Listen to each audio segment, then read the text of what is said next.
Hi viewers, welcome to our channel. ప్రస్తుతం మనతో పాటు సీనియర్ జర్నలిస్ట్ దాము బాలా సార్ వారితో మాట్లాడదాం. నమస్కారం సార్. నమస్తే. సార్, టికెట్ రేట్లు పెంచాలని చెప్పేసి ప్రభుత్వం దగ్గరికి వచ్చే సినిమా వాళ్ళకి రేవంత్ రెడ్డి గారు ఒక వార్నింగ్ అయితే ఇవ్వడం జరిగిందండి సార్. ఇంతకు ఆయన ఏ వార్నింగ్ ఇచ్చారు, మరి అది సినిమా ఇండస్ట్రీ పైన ఎటువంటి ఎఫెక్ట్ చూపిస్తుంది సార్? నిజానికి ఇది ఒక ఇంట్రెస్టింగ్ ఆస్పెక్ట్ అని చెప్పచ్చు. మామూలుగా అయితే రేవంత్ రెడ్డి ఈ మధ్య సినిమా వాళ్ళతో బిహేవియర్ చూసుకున్నప్పుడు ఆయన కొన్ని విషయాల్లో ప్రోగానే ఉన్నాడు. మొన్న కల్కి కూడా ఇక్కడ టికెట్లు పెంచుకోవడానికి అవన్నీ ఇచ్చారు. అయితే ఈ మధ్యలో చిరంజీవి గారు ఏం చేశారంటే ఆయన ఒక వీడియో చేశాడు. అదేంటంటే డ్రగ్స్ వాడద్దు అని అప్పీల్ చేస్తూ ఒక వీడియో చేశాడు. అది ఒక రకంగా సినిమా వాళ్ళ కొంప ముంచిందని చెప్పచ్చు. రేవంత్ రెడ్డి చూసి ఇప్పుడు ఏం చేశాడంటే రేవంత్ రెడ్డి ఒక హెచ్చరిక అనొచ్చు దాన్ని, లేదా ఒక ఆర్డర్ పాస్ చేసినట్టు అనొచ్చు, ఏమైనా అనొచ్చు. అంటే రేవంత్ రెడ్డి చెప్పింది ఏంటంటే ఏ సినిమా తీసినా ఆ సినిమా ప్రొడ్యూసర్లు ఆ నటీనటులతో ఒక సపరేట్గా 2 వీడియోలు చేయాలి. ఒకటి సైబర్ క్రైమ్ చేయొద్దని చెప్తూ దాని మీద అవేర్నెస్ క్రియేట్ చేసే విధంగా ఒక వీడియో చేయాలి.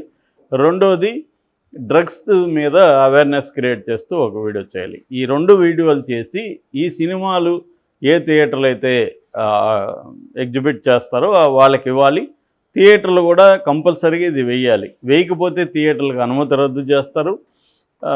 తర్వాత వీళ్ళకి కూడా ఎవరు ఏ ప్రొడ్యూసరు ఇది వేయకపోయినా వీళ్ళకి నెంబర్ ఆఫ్ షోలకి అనుమతి ఇవ్వరు, టికెట్ రేట్ పెంచుకునే దానికి అనుమతి ఇవ్వరు. ఆ ప్రొడ్యూసరు, డైరెక్టరు, హీరోలకి ఎటువంటి సహకారం ప్రభుత్వం నుంచి ఉండదు అనేది చెప్తున్నాడు. ఇదొక దీంట్లో మంచి చెడ్లు ఏంది అని చూసినప్పుడు జనరల్గా సైబర్ క్రైమ్ అండ్ ఈ డ్రగ్ క్రైమ్స్ ఇవి చాలా పెద్ద ఎత్తున ఉన్నాయి అనే మాట వాస్తవమే. నిజానికి ఆ హత్యలు, అత్యాచారాల కంటే ఇవి ఎక్కువ ఇవాళ సమాజాన్ని ఇది చేస్తున్నాయి. సో దీని మీద ప్రజల్లో అవేర్నెస్ క్రియేట్ చేయాలి. అంటే ఒకటి ఏంటంటే దీంట్లో 2 రకాలు ఉన్నాయి. Cyber crime for example, cyber crime చేసే వాళ్ళు ఎవరు, వాళ్ళని ఐడెంటిఫై చేసి పట్టుకోవడం. దానికి సంబంధించి నేషనల్ లెవెల్లో ఇప్పుడు కొత్తగా వచ్చిన బిఎన్ఎస్, భారతీయ న్యాయ సంహిత, భారతీయ నాగరిక సురక్షా సంహిత, ఈ రెండిట్లో కూడా సైబర్ క్రైమ్ మీద కూడా కొన్ని సెక్షన్లు తీసుకొచ్చి కఠినతరం చేశారు. అయితే కంప్లీట్గా సైబర్ క్రైమ్ని పోలీసులు లేకపోతే ఇన్వెస్టిగేటివ్ ఏజెన్సీలు కట్ చేయడం కష్టం. ఎందుకంటే మనం ఆ మధ్య కూడా చూసాము, విశాఖలో నుంచి కొంతమందిని తీసుకెళ్ళిపోయి అక్కడ ఏం చేశారని. సో వేరే దేశాల్లో నుంచి ఈ క్రైమ్ చేస్తున్నారు. సో మన తెలుగు వాళ్ళనే తీసుకెళ్తున్నారు వేరే దేశాల్లో ఉద్యోగాలని చెప్పి, అక్కడ వీళ్ళని బలవంతంగా ఈ క్రైమ్స్, సైబర్ క్రైమ్స్ వీళ్ళ చేత చేయిస్తున్నారు. తెలుగులో మాట్లాడితే మన వాళ్ళు కన్విన్స్ అవుతారు కదా, అట్లా ఏ భాషలో ఆ భాషలకు తీసుకెళ్ళి విదేశాల్లో ఉద్యోగాలు ఇస్తామని ఇది ఒక పెద్ద ఇంటర్నేషనల్ మాఫియా లాగా పనిచేస్తుంది. కాబట్టి దానంతా అరికట్టడానికి ఒక రాష్ట్ర ప్రభుత్వం లేదా మన దేశ ప్రభుత్వం అంత ఈజీగా సాధ్యం కాదు. అది చాలా వ్యాస్ట్ ప్రాబ్లం. సో రెండవది ఏంటంటే మోసపోకుండా ఉండడం ఎలా అనేది అవేర్నెస్ క్రియేట్ చేయాలి. అందరికీ స్మార్ట్ ఫోన్లు వచ్చేసాయి, అందరూ దాంట్లో బ్యాంక్ అకౌంట్స్ వ్యవహారాలు పెడుతున్నారు. కానీ దానికి సంబంధించిన సెక్యూరిటీ ఫీచర్స్ ఎలా ఉండాలి, మనం ఏ జాగ్రత్తలు తీసుకోవాలి అన్న అవేర్నెస్ ఎవరికి ఇంకా వ్యాస్ట్ మెజారిటీకి లేదు. ఎందుకంటే ఎడ్యుకేషన్ మనకి తక్కువ ఉంది. పేరుకి అక్షరాలు రాసే వాళ్ళందరినీ లిటరేట్స్గా మనం చేర్చేస్తాం, కానీ నిజంగా అర్థం చేసుకునే స్థాయి, ఇంగ్లీషు వచ్చేవాళ్ళ స్థాయి చాలా తక్కువ ఉంటుంది. కాబట్టి ఈ అవేర్నెస్ క్రియేట్ చేయడం మంచిదే. కాకపోతే ఇక్కడ రేవంత్ రెడ్డి అప్రోచ్ ఎలా ఉందంటే, నేను అదేదో రజనీకాంత్ డైలాగ్ ఉంటుంది, దేవుడు శాసిస్తాడు నేను ఫాలో అవుతానని, అరుణాచలం అనుకుంటా. అలాగా నేను శాసిస్తాను మీరు ఫాలో అవ్వండి అన్నట్టు మాట్లాడుతున్నాడు. అది సినిమా వాళ్ళకి కోపంగా ఉంది. ఇంకొక విమర్శ ఏంటంటే, ఇదే జగన్ కానీ ఇలాంటి చేస్తుంటే, లేదా కేసీఆర్ చేస్తుంటే ఎంత పెద్ద స్థాయిలో విమర్శ వచ్చి ఉండేది. అంత అహంకారం సినిమా ఇండస్ట్రీ పట్ల. చిరంజీవికి నమస్తే పెట్టినప్పుడు ఆయన పెట్టలేదనే ఒక ఫోటోని చూపించి పెట్టకుండా ఎందుకు ఆ టైంలో ఆ ఫోటోలో పెట్టినట్టు లేదు. సో దాన్ని చూసే పెద్ద ఎత్తున అవమానం చేశారు చిరంజీవి అని మాట్లాడిన వాళ్ళు. ఇప్పుడు మీ తాడ తీస్తా ఇది కానీ చేయకపోతే మీకు అసలు సహకారం ఇవ్వను, థియేటర్లకు పర్మిషన్ ఇవ్వను, ఈ స్థాయిలో ఈయనే చట్టంలాగా మాట్లాడుతుండ్రు. దీనికి చట్టాలు ఉంటాయి, ప్రతిదానికి అప్పీల్ చేయొచ్చు. తప్పు లేదు. అవేర్నెస్ క్రియేట్ చేయడానికి మీ రోల్ మీరు ప్లే చేయండి అని అప్పీల్ చేయొచ్చు. కానీ కంపల్సరీ సినిమా ఇండస్ట్రీ మీద బర్డన్ ఎందుకు? ఇప్పుడు చిన్న సినిమా, పెద్ద సినిమా వాళ్ళకి ఇది పెద్ద బర్డన్ కాకపోవచ్చు వీడియో షూట్కి. అది చిన్న సినిమా వాళ్ళకి ఒకరోజు కాల్ షీట్ అవుతుంది ఈ 2 తీయాలంటే. ఒకరోజు కాల్ షీట్కి మొత్తం లైట్స్, కెమెరాలు, అవుట్డోర్ యూనిట్, ఆర్టిస్టులు ఇదంతా వాళ్ళకి కనీసం 50,000 నుంచి ₹1,00,000 ఖర్చు అవుతుంది. మరి ఆ డబ్బులు ఎవరు ఇస్తారు వాళ్ళకి? వాళ్ళకేమన్నా వాళ్ళకి మామూలుగా సినిమా తీసే ఫైనలైజ్ అయ్యేసరికే వాళ్ళకి అప్పుల్లోకి వెళ్ళిపోతారు ప్రొడ్యూసర్లు. ఇది ఇంకా బర్డన్, ఎక్స్ట్రా బర్డన్ ఈ 1,00,000. మళ్ళీ దీనికి డబ్బింగ్ చెప్పించాలి, డబ్బింగ్, పోస్ట్ ప్రొడక్షన్, ఎడిటింగ్, ఈ వ్యవహారాలంతా ఉంటాయి. సో 1 నుంచి 2 లక్షల వరకు దీనికి ఖర్చు అవుతుంది. సో ఇది ఎవరిస్తారు అనేది. అట్లాగే థియేటర్లో ఆల్రెడీ థియేటర్లు మేము మా వల్ల కాదురా బాబు అని మూసేసే పరిస్థితిలో ఉన్నారు. వాళ్ళకేదో యాడ్స్ వచ్చే టైంని కూడా నువ్వు దీనియమని చెప్తే ఎలాగా అనేది. అంటే ప్రభుత్వం ఖర్చు పెట్టి దీని మీద అవేర్నెస్ క్రియేట్ చేయాలి.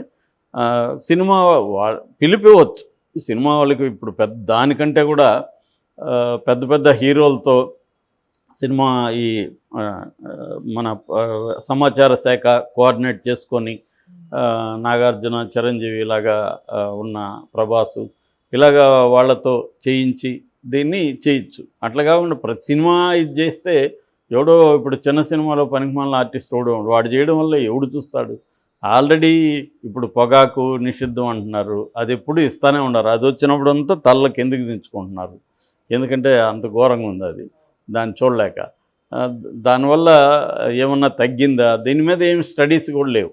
ఎందుకంటే ఒక పక్క నువ్వు విచ్చలవిడిగా వదిలేసి పర్మిషన్లు ఇచ్చి, మనకు అన్నీ కూడా ఏమంటే మన ఇండియాలో హిపోక్రసీ. ఒక పక్క తాగమని వీళ్ళే లైసెన్సులు ఇచ్చి తాగే వాళ్ళని మళ్ళీ ఇబ్బందులు పెట్టడం, సిగరెట్ తాగేదానికి లైసెన్సులు ఇచ్చేసి అమ్మేదానికి లైసెన్స్ ఇచ్చి దాని మీద మాత్రం వేయడం, సినిమాల్లో వేస్తున్నప్పుడు కింద వేయడం, ఇదంతా కూడా ఏంటంటే నువ్వు పర్మిషన్లు ఇస్తున్నావు. ఇప్పుడు బెట్టింగ్ యాప్స్ లాటరీ కింగే ఎక్కువ ఫండ్స్ ఇచ్చాడు రాజకీయ పార్టీలకి అందరికీ. బీజేపీకి ఎక్కువ ఇచ్చింది వాళ్ళే. మరి వాళ్ళ దగ్గర ఫండ్ తీసుకొని వాళ్ళ బిజినెస్లకి నువ్వు సహాయం చేస్తూ మళ్ళీ ఆ ప్రోడక్ట్స్ని వాడొద్దని చెప్పి దానికి నువ్వు అవేర్నెస్ క్రియేట్ చేయకపోతే నీ అంత చూస్తా అని వార్నింగ్లు ఇవ్వడం, ఇది ఏమి ప్రజాస్వామ్యం లేకపోతే ఎటువంటి పరిస్థితి అనేది ఇవాళ చర్చకు వచ్చింది. నిజానికి డ్రగ్స్ని కంట్రోల్ చేయడానికి ప్రభుత్వం వైపు నుంచి పోలీసులు కానీ ప్రభుత్వం వైపు నుంచి కానీ సీరియస్గా తీసుకుంటే అసలు డ్రగ్ సప్లైని నువ్వు కట్ చేయకుండా అవేర్నెస్ క్రియేట్ చేస్తానంటే ఏం లాభం? అది అవేర్నెస్తో అయ్యే పని కాదు. డ్రగ్స్ని నువ్వు సప్లైని కట్ చేయాలి. సో అది జరగట్లేదు, ఈజీగా దొరుకుతున్నాయి ఇవాళ. ఎక్కడ ఎనీ పార్టీ, చాలా పార్టీలు జరుగుతుంటాయి, ఆ పార్టీలంతా డ్రగ్స్ వస్తున్నాయి, వాళ్ళు వేసుకుంటున్నారు. అందరికీ చాలామంది చెప్తున్నారు, మొన్న ఈ పార్టీకి పోయాను సార్, ఫుల్ డ్రగ్స్ సార్ అక్కడ అని చెప్తున్నారు. మరి అందరికీ కనిపించేది పోలీసులకు కనిపించట్లేదా? ఓన్లీ నార్కోటిక్స్ బ్యూరో మాత్రమే దీని మీద పనిచేయాలా? టీజీ న్యాబ్ అంటారు, ఇంతకుముందు టీఎస్ న్యాబ్ అనేవాళ్ళు, ఇప్పుడు టీజీ న్యాబ్ అంటారు, తెలంగాణ నార్కోటిక్స్ బ్యూరో. ఈ తెలంగాణ నార్కోటిక్స్ బ్యూరో లేదా సైబర్ క్రైమ్ వీళ్ళు మాత్రమే పనులు చేయాలా? మిగతా లా అండ్ ఆర్డర్ పోలీసులకు కూడా ఇది చేయొచ్చు కదా, ట్రైనింగ్ ఇచ్చి వాళ్ళని కూడా డ్రగ్స్ మీద ఫోకస్ చేస్తే ఎక్కడికక్కడ లోకల్ పోలీస్ స్టేషన్కి అయితే విషయాలు బాగా తెలుస్తాయి ఎక్కడేం జరుగుతుంది. ఎందుకంటే జనరల్గా క్రైమ్లో ఇన్వాల్వ్ అయిన వాళ్ళు ఎక్కువ ఈ డ్రగ్స్ని కూడా ఇచ్చేస్తుంటారు. సో ఇది చేయకుండా సినిమా వాళ్ళని కూడా ఇన్వాల్వ్ చేయొచ్చు, కానీ వాళ్ళని ఏదో బలవంతంగా నేను నీకు ఒక పని చేస్తాను కాబట్టి నువ్వు నాకు పని చేయి అన్నట్టుగా ఉంది అన్న విమర్శలు వస్తున్నాయి. ఓవరాల్గా అవేర్నెస్ క్రియేట్ చేయడం ఖచ్చితంగా మంచిదే, కాకపోతే దాని అప్రోచ్ ఎట్లా చేయాలనేది ఇంపార్టెంట్. అయితే ఈ క్రమంలో రేవంత్ రెడ్డి కొన్ని స్టెప్స్ అయితే తీసుకుంటున్నట్టు మనకు కనబడుతుంది.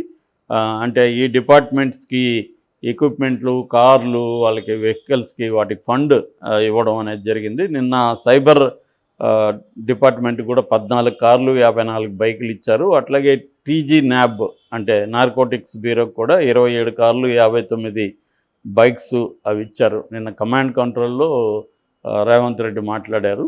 సో తగిన సిబ్బందిని పెంచుతాం, తగిన ఇది చేస్తూ ఉన్నాడు. అది ఖచ్చితంగా అది అప్రిషియేట్ చేయాలి రేవంత్ రెడ్డిని ఆ విషయంలో.